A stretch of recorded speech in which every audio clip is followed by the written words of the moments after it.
3.4.3 스택 프레임 실습. 이번에는 스택 프레임 예제를 보도록 하겠습니다. 일단 스택 메인이란 클래스 내에는 메인 함수를 두고 있습니다. 이 메인 함수 내에는 int x와 int y를 두고 있고요. 그리고 나서 이 x와 y를 이용해서 sum이란 함수를 호출하고 있습니다. sum 함수 내부를 보면요, 두 개의 매개 변수 int a와 int b를 받아서 그리고 두 개를 더해서 int c로 받아내어서 그것을 리턴을 하고 있습니다. 여기서 우리는 메인을 호출하기 위해서 필요한 메모리와 sum을 호출하기 위해서 필요한 메모리를 계산해 보아야 됩니다. 앞에서 우리가 배운 것처럼 함수가 호출되는 데 필요한 메모리는 즉 스택 프레임의 크기는 지역 변수와 그리고 매개 변수 그리고 리턴 타입의 크기, 이렇게 구분을 할 수가 있습니다. 이것을 모두 합치면은 함수가 호출하는 데 필요한 스택 프레임의 크기가 됩니다.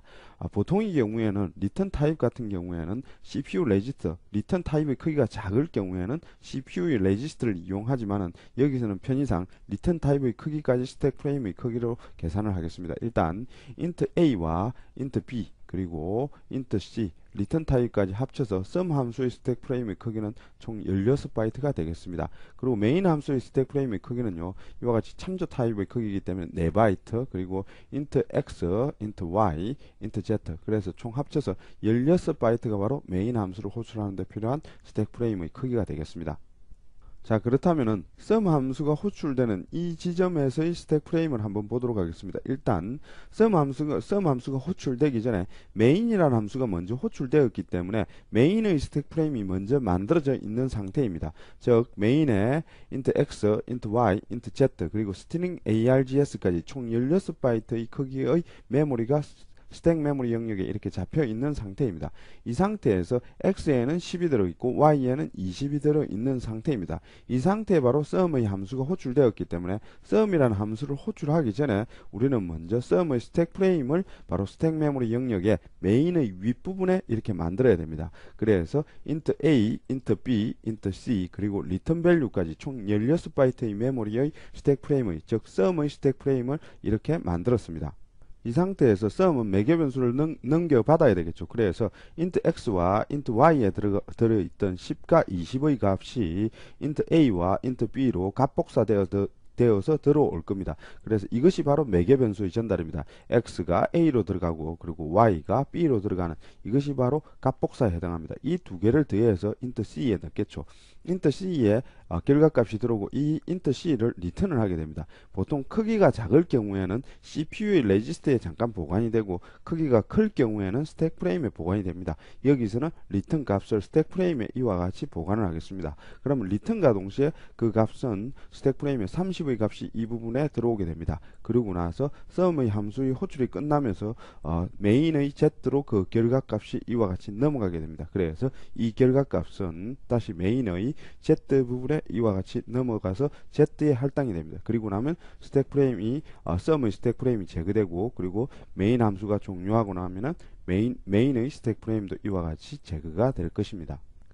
3.4.4 스택 프레임과 흰 메모리. 이번에는 스택 프레임과 흰 메모리가 어떻게 연결되어서 사용되는지 그것을 보도록 하겠습니다.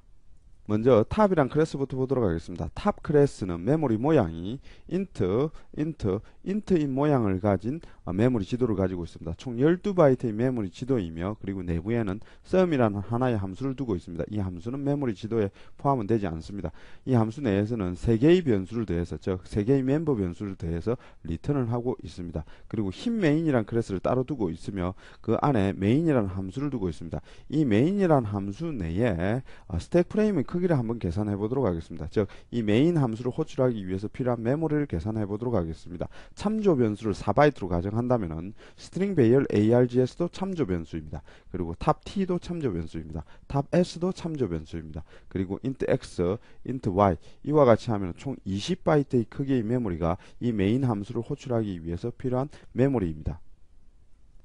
여기서 메인 함수가 호출되면은 메인 함수를 호출하기 위해서 필요한 메모리를 먼저 스택 메모리 영역에 이와 같이 만들게 됩니다. 즉 메인 함수를 호출하기 위해서 메인의 스택 프레임을 먼저 만드는 것입니다. 그리고 나서 메인의 구문을 실행하겠죠. 그래서 메인의 구문을 보면요, 일단 new 탑을 하고 있습니다.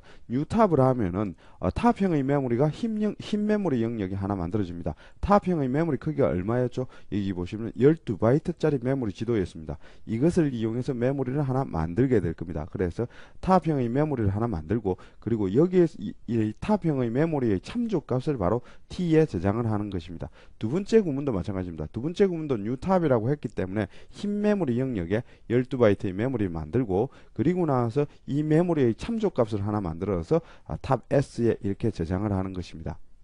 결국 우리가 사용하는 메모리는 이 스택 메모리 영역과 그리고 흰 메모리 영역, 이 두 가지 메모리밖에는 없습니다. 이 스택 메모리 영역 같은 경우에는 이미 컴파일 타임에 이 함수를 호출하는 데 필요한 스택 메모리의 크기를 미리, 스택 프레임의 크기를 미리 계산을 하기 때문에 이미 이 스택 메모리 영역은 프로그램을 만들면서 어떻게 이 메모리가 만들어질지가 결정이 됩니다. 하지만은 이 newtab이라고 하면 이 구문이 실행되는 순간 동적으로 이 흰 영역에 메모리를 만들게 됩니다. 그래서 우리는 동적으로 만들어지는 메모리와 그리고 컴파일 타임에 계산되는 이 두 가지 메모리를 이용해서 프로그램을 하게 되는 것입니다. 3.4.5 스택과 힙의 조화. 스택과 힙은 분리되어 있지만 이것은 결코 분리되어 있지 않고 조화롭게 사용이 됩니다. 스택에서 힙으로 연결되고 힙에서 다시 힙으로 연결되는 구조로 되어 있습니다. 그 예를 한번 보도록 하겠습니다. 먼저 탑 클래스가 나옵니다. 이 탑 클래스 같은 경우에는 내부에 int q와 그리고 배열 참조변수 p를 가지고 있기 때문에 8바이트 메모리 지도가 됩니다. 이 메모리 지도를 이용해서 메인 함수 내에서 탑 t라고 해서 메모리를 객체를 하나 생성을 하고 있습니다. 그리고 메모리도 이와 같이 생성을 하고 있습니다. 하지만 이 메인 함수 내에서 탑 t가 선언되어 있기 때문에 이 t, 즉 참조 변수에 해당하는 메모리는 바로 스택에 만들어집니다. 즉 t의 참조 변수 자체의 메모리는 스택에 만들어지고요. 그리고 newtab이라고 했기 때문에 newtab에 해당하는 탑형의 메모리는 바로 힙 영역에 만들어집니다. 힙 영역에 탑형의 메모리 지도가 8바이트이기 때문에 8바이트의 메모리가 바로 힙 영역에 만들어집니다. int q가 그리고 배열의 참조 변수 p가 만들어집니다. 그런데 여기서 p 같은 경우에는 다시 new int 100이라고 해서 int형 100개, 즉 400바이트의 메모리가 만들어집니다. 이것도 new를 썼기 때문에 어디서 만들어지죠? 즉 흰 메모리 영역에 이와 같이 400바이트의 메모리가 만들어지고 그 참조 값을 다시 p가 가지게 되는 것입니다. 여기서 보시면요, t 자체는 스택에 만들어지고 그리고 newtab이라고 했기 때문에 흰 영역에 메모리가 만들어집니다. 즉 탑형의 메모리가 만들어지고 그리고 p는 다시 흰 영역에 400바이트의 int형 100개의 메모리를 만든 뒤에 이와 같이 p에 연결을 합니다. 스택에서 힙으로 연결되고 다시 힙에서 p는 다시 힙으로 연결하는 구조로 메모리가 연결되어 있는 것을 볼 수 있습니다. 3.4.6 가비지 콜렉터. 이 가비지 콜렉터는 메모리 관리자 역할을 하는데요. C++에서는 이 메모리 관리자가 없습니다. C++에서는 우리가 new를 이용해서 메모리를 만들었다면 사용자가 직접 delete를 이용해서 메모리를 제거해 주어야 합니다. 하지만은 C샵에서는 이 가비지 콜렉터가 있기 때문에 delete를 사용하지 않습니다. 즉 자동으로 이 가비지 콜렉터가 알아서 메모리를 제거해 주는 것입니다. 그래서 C샵의 메모리 관리자가 바로 가비지 콜렉터에 있는 것입니다. 이 가비지 콜렉터가 하는 일은요, 더 이상 사용하지 않는 메모리나 더 이상 불필요한 메모리들을 제거하는 역할을 하게 됩니다. 그리고 메모리가 혹시 부족하게 되면 메모리 조각 모음까지도 합니다. 가비지 콜렉터의 관리 대상은 바로 스택의 메모리 영역에 있는 객체가 아니라 힙에 있는 객체의 메모리가 바로 가비지 콜렉터의 관리 대상이 되는 것입니다. 즉 힙 메모리 영역, 동적 메모리 영역에 있는 객체의 메모리가 가비지 콜렉터의 관리 대상인 것입니다. 3.5 콜 바이 밸류와 콜 바이 레퍼런스. 3.5.1 값에 의한 전달. 이 값에 의한 전달은 값 복사에 의한 전달이라고 생각하시면 됩니다. 메모리가 분리된 메모리가 두 개가 있고 한쪽에 있는 메모리의 값을 빼와서 다른 쪽으로 복사해서 전달하는 방법이 바로 값에 의한 전달입니다. 보통 콜 바이 밸류라고 부르기도 합니다. 예를 들어보죠. 일단 메인에 int x1이 있습니다. 이 x1의 메모리는 메인의 스택 프레임에 독립적으로 잡히게 되어 있습니다. 그리고 callbyval이라는 함수가 있습니다. 이 함수에 int x가 있습니다. 이 int x는 callbyval이라는 함수 내에서 있기 때문에 즉 callbyval의 스택 프레임에 잡히게 되어 있습니다. 이 int x1과 그리고 여기서 이 int x는 전혀 별개의 메모리입니다. 그렇기 때문에 x를 이렇게 넘겨주면은 그 값만 값 복사되어서 이쪽으로 넘어 넘어가게 되어 있습니다. 그렇기 때문에 내부의 int x의 값을 바꾸더라도 x1에는 영향을 미치지 않습니다. 처음에 x1이 10이었는데 값만 넘어갔기 때문에 x를 바꾸더라도 그대로 x1은 10의 값으로 남아 있습니다. 그렇기 때문에 x를 이와 같이 출력하면 10의 값이 되는 것입니다. 3.5.2 REF에 의한 참조. 이번에는 REF, 즉 콜 바이 레퍼런스 형식을 보도록 하겠습니다. 이 콜 바이 레퍼런스 형식은 메모리는 하나인데 이름이 두 개라고 생각하시면 됩니다. 일단 메인 함수 내에는 int x1이 있습니다. 이 x1은 메모리입니다. 현재 이 메모리를 다른 쪽에서 참조를 하는 겁니다. 이렇게 참조 형식으로 넘겨주기 위해서는 x1 앞에 REF 키워드를 붙여서 넘겨주면 됩니다. 이렇게 하면은 콜 바이 레퍼런스 형식으로 넘어갑니다. 그래서 이 콜 바이 REF라는 함수 내부를 보시면 이와 같이 매개 변수에 REF 키워드가 있고 int x가 있습니다. 이렇게 하면은 이 x1의 메모리를 참조하겠다는 것이 됩니다. 결국 x1이 가리키고 x1의 메모리는 x1이 일단 가리키고 있고 그리고 x라는 이름이 하나 더 있다고 생각하시면 됩니다. 실제의 메모리는 어디 있습니까? 메인에 있죠. 그리고 이름은 x1이란 이름과 x라는 이름 두 개의 이름이 있다고 생각하시면 됩니다. 그래서 내부에서 만이라고 바꾸면은 이 이름이 x1의 메모리를 가리키기 때문에 x1이 만으로 변합니다. 그래서 결과가 x1을 출력하면 내부에서 바꾸면 같이 바뀌기 때문에 만이 출력되는 것입니다. 3.5.3 아웃에 의한 참조. 이 아웃은 REF와 동일합니다. 딱 한 가지를 제외하고는 REF와 동일합니다. 그 차이점을 보도록 하겠습니다. 이 REF 같은 경우에는 참조할 변수가 반드시 초기화되어 있어야 됩니다. 앞에서 보시면은 여기서 x1 이 참조할 변수 이것이 반드시 여기서는 10으로 초기화되어 있죠.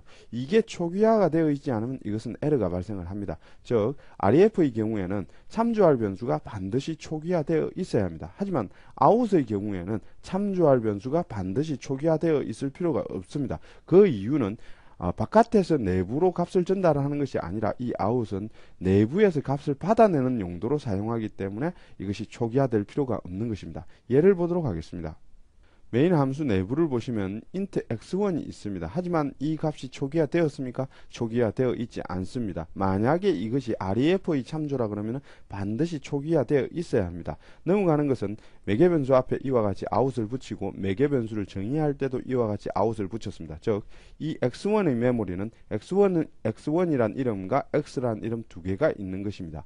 이 x1의 경우에는 아웃이란 매개 변수가 붙어 있기 때문에 초기화 시키지 않았고 어차피 내부에서 초기화를 시킬 거기 때문에 바깥에서 초기화를 하지 않았다는 의미를 담고 있습니다. 그래서 내부에서 만이라고 바꾸었기 때문에 이 x1은 만이 출력됩니다.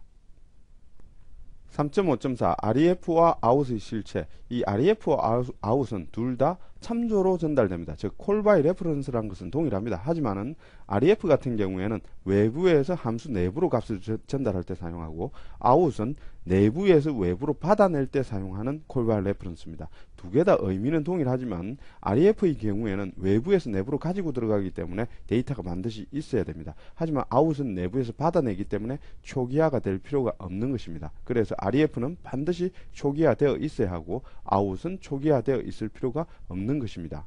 REF와 아웃은 둘 다 참조로 전달되지만은 외부에서 그 직관적으로 코드만 보더라도 값이 어느 방향으로 전달되는지 알 수 있습니다.